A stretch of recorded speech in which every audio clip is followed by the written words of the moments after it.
दुश्मनी जमकर करो, लेकिन ये गुंजाइश रहे जब कभी हम दोस्त हो जाएं तो शर्मिंदा ना हो। भारत के 28 राज्यों में उत्तराखंड के प्रमुख शहर हल्द्वानी न्यूज में आपका स्वागत है। प्रख्यात कवि शायर डॉक्टर बशीर बद्र का निधन हो गया।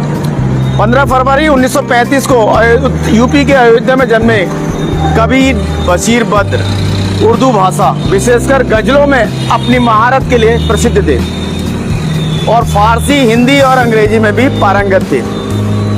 मुझे याद है वह जून 2001 का दिन था, मतलब तारीख याद नहीं है उस समय क्योंकि बहुत लंबा समय हो गया। दोपहर का समय था, हम लोग भोपाल गए थे। साहित्य में रुचि थी तो हम बशीर साहब के निवास गए। हमने दरवाजे पर घंटी बजाई, फाटक खुले, अंदर देखते ही बड़े हॉल में लाल कारपेट बिछा हुआ था और चारों तरफ किताबें थी। उन किताबों के बीच बशीर साहब अध्ययन कर रहे थे। मैंने और मेरी वाइफ ने बशीर साहब को चरण स्पर्श कर प्रणाम किया। उन्होंने हालचाल पूछे, फिर चाय के लिए पूछा तो पत्नी ने कहा आप लोग बैठे, मैं बना कर लाती। चाय के बाद करीब 1 घंटे हमारा वार्तालाप हुआ। कई विषयों पर चर्चा परिचर्चा हुई। उनको खबर संसार परिवार की तरफ से विनम्र श्रद्धांजलि। इधर पत्रकार हेम भट्ट का प्रकरण भी आज बीजेपी राष्ट्रीय अध्यक्ष नितिन नवीन के देहरादून आने से पहले निपटा लिया गया, क्योंकि कल पूर्व मुख्यमंत्री त्रिवेंद्र सिंह रावत, पौड़ी गढ़वाल सांसद अनिल बनोली, महेंद्र भट्ट, अजय कुमार और सीएम धामी ने मीटिंग करी। लोग कह रहे थे ये एक मुलाकात, एक बहाना है, गिले शिकवे मिटाना है। सूत्र अनुसार इस मीटिंग में गदरपुर विधायक अरविंद पांडे और पत्रकार हेम भट्ट का प्रकरण का जिक्र भी हुआ।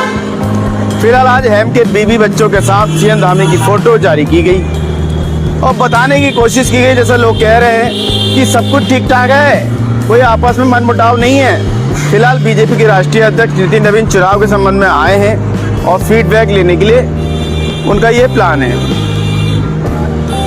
आज बकरीद ईद भी शांतिपूर्वक संपन्न हो गई। कुर्बानी के लिए लोगों ने बकरे भी 2 से 3 दिन पहले खरीदने लगे थे। ये जो बकरे थे रामपुर, बरेली, बिलासपुर, बदायूं से लाए जा रहे थे, जिसको 5 से 7 हजार से लेकर 5 लाख तक उनकी नस्ल साइज के हिसाब से बेचा खरीदा जा रहा था। आज बकरे भी काटे गए कुर्बानी के लिए। कुल मिलाकर मुस्लिम समुदायों ने खुशी खुशी बकरीद मनाई।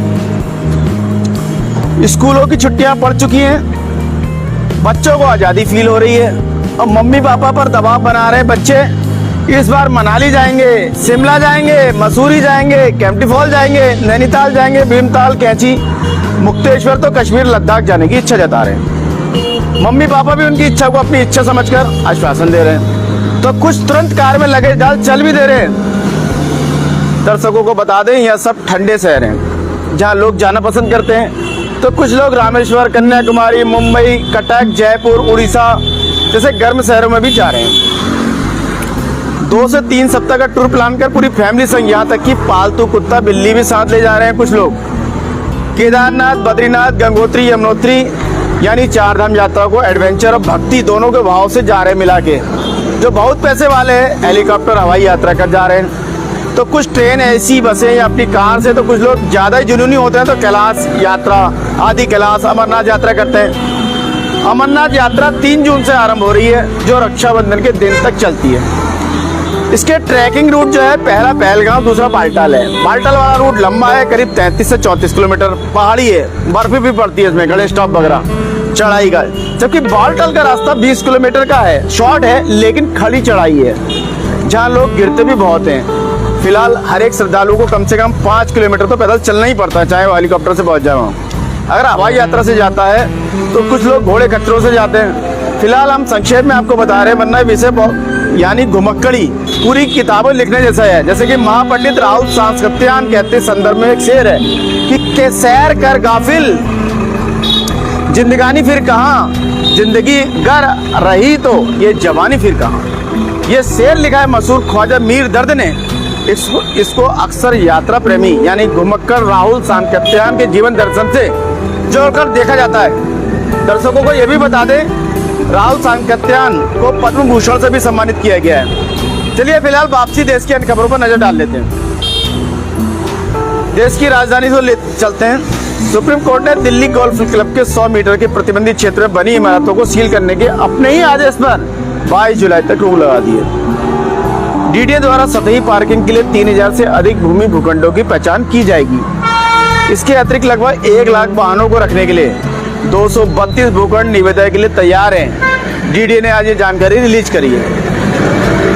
दिल्ली वासियों को शुक्रवार, शनिवार और 31 मई को होने वाली बारिश से गर्मी से कुछ राहत मिलने की फिलहाल उम्मीद बताई जा रही है। दिल्ली के चीफ इलेक्शन ऑफिसर के अनुसार लगभग 42% मतदाताओं का मानचित्रण हो चुका है और एसआईआर 30 जून से शुरू होगी। 77 लाख से अधिक आयुष्मान भारत स्वास्थ्य कार्ड जारी किए गए। स्वास्थ्य मंत्री पंकज सिंह ने बताया कि दिल्ली में 7,72,000 से अधिक आयुष्मान भारत स्वास्थ्य कार्ड बनाए गए और 46,963 नागरिकों का इलाज किया गया। मुंबई से बड़ी खबर यह आ रही कि नदी जोड़ने की परियोजना को प्राथमिकता दी जाएगी। जी हाँ, सिंधे उप मुख्यमंत्री जो है उन्होंने नदी जोड़ने की परियोजना को महाराष्ट्र, विशेषकर मराठवाड़ा और अन्य सूखाग्रस्त क्षेत्रों के लिए वरदान बताया।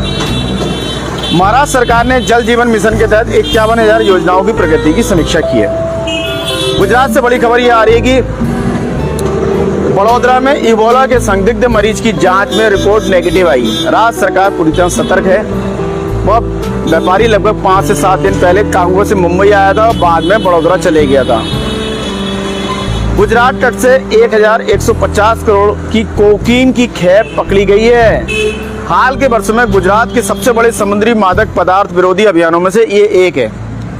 गुजरात आतंकवाद विरोधी दस्ते यानी कि एटीएस ने भारतीय तटरक्षक बल के समन्वय से मुंदरा बंदरगाह के पास लंगर डाले एक मालवाहक जहाज से लगभग 115 किलोग्राम कोकीन जब्त की है, जिसकी कीमत बताई जा रही है 1,150 करोड़।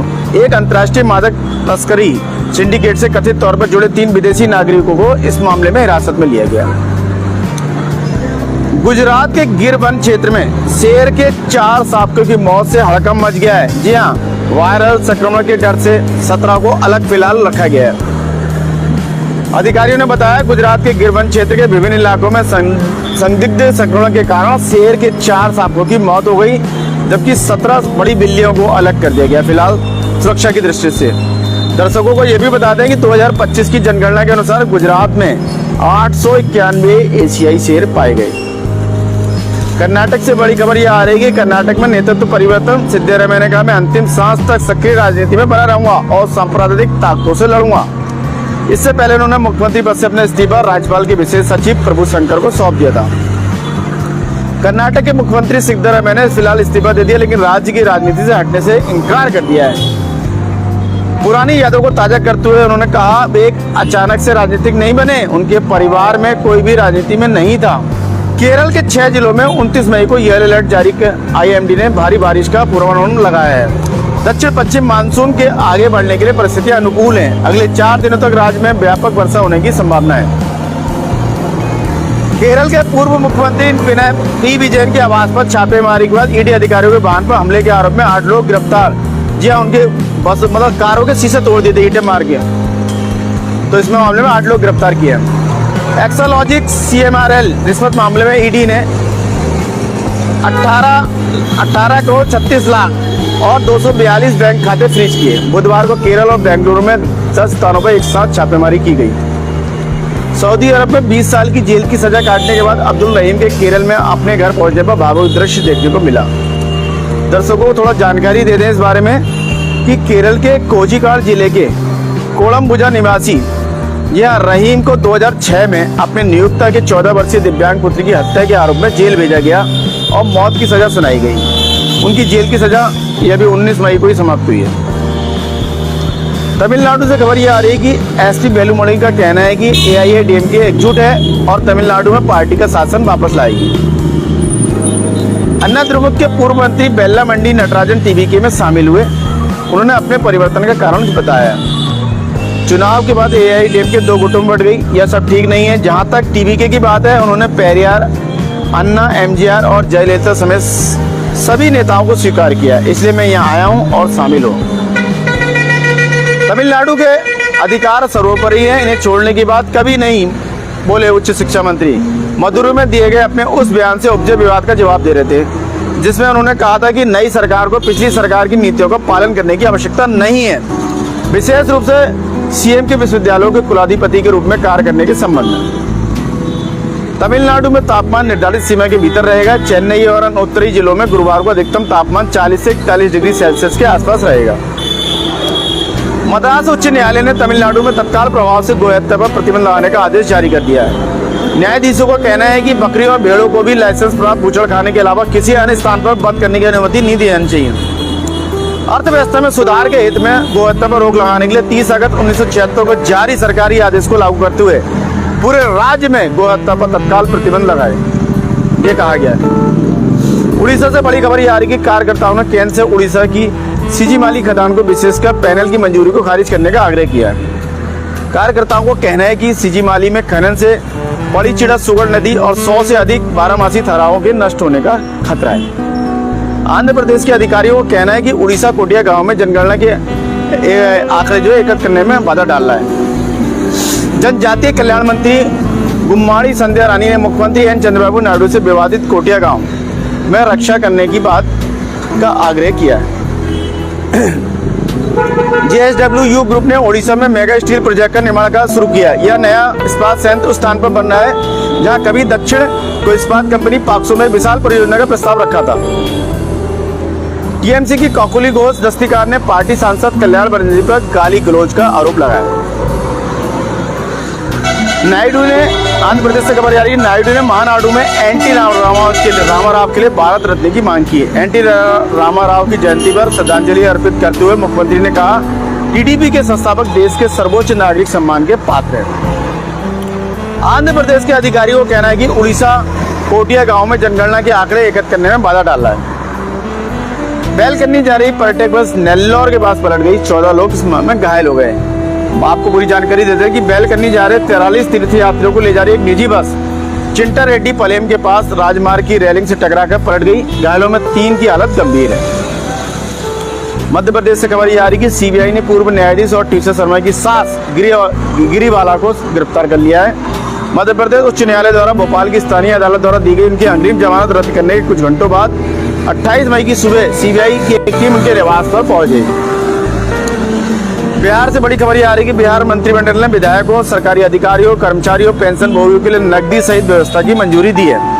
मंत्रिमंडल ने बिहार रैयत भूमि खरीद नीति 2026 के प्रारूप को भी मंजूरी दी, जिसके अनुसार केंद्र और राज्य सरकारों की विभिन्न परियोजनाओं के लिए रैयतों की आपसी बातचीत, समन्वय, सहमति के आधार पर भूमि का अधिग्रहण किया जा सकता है। बिहार सरकार के मुताबिक शेष महादलित टोलों में अगले 3 महीनों पाइप के जरिए पानी पहुंचाया जाएगा। वर्ष 2016 में कुल 2.66 लाख परिवारों को पाइप से पानी मिल रहा था, जो 2026 से बढ़कर 1.87 करोड़ परिवार हो जाएगा। अब इसमें ग्रामीण क्षेत्रों में 2.02 करोड़ परिवारों को पाइप से पीने का पानी अलग उपलब्ध कराने का लक्ष्य निर्धारित किया गया। अलग से मणिपुर के मुख्यमंत्री ने नागा राहत शिविरों का दौरा किया, लापता 6 लोगों को पता लगाने का आश्वासन दिया है। मणिपुर के रहने वाले निकी चंदम को चेन्नई में आयोजित फोटोग्राफी प्रदर्शनी दर्शकों को मंच प्रदर्शनों की दुनिया में गहराई तक ले जाती है, जहां क्षणिक भावनाएं कई कहानियों में तब्दील हो जाती हैं। मणिपुर के मुख्यमंत्री ने कहा कि सशस्त्र समूह द्वारा बंधक बनाए गए लोगों को पता लगाने के लिए तलाशी अभियान फिलहाल जारी है।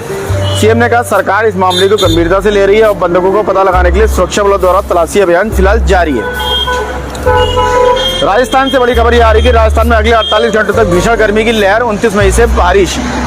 खवाटी क्षेत्र के कुछ इलाकों में तापमान 46 से 47 डिग्री सेल्सियस तक पहुंच सकता है। फिलहाल हिमाचल प्रदेश से बड़ी खबर ये आ रही है कि लाहौल और स्पीति में भूस्खलन। मौसम विभाग ने 28 मई से हिमाचल प्रदेश में बारिश का पूर्वानुमान लगाया है। शिमला मौसम कार्यालय ने हिमाचल प्रदेश के 5 जिलों में कुछ स्थानों पर ओलावृष्टि, गरज बिजली गिरने और तेज हवाओं के लिए ऑरेंज अलर्ट जारी किया है।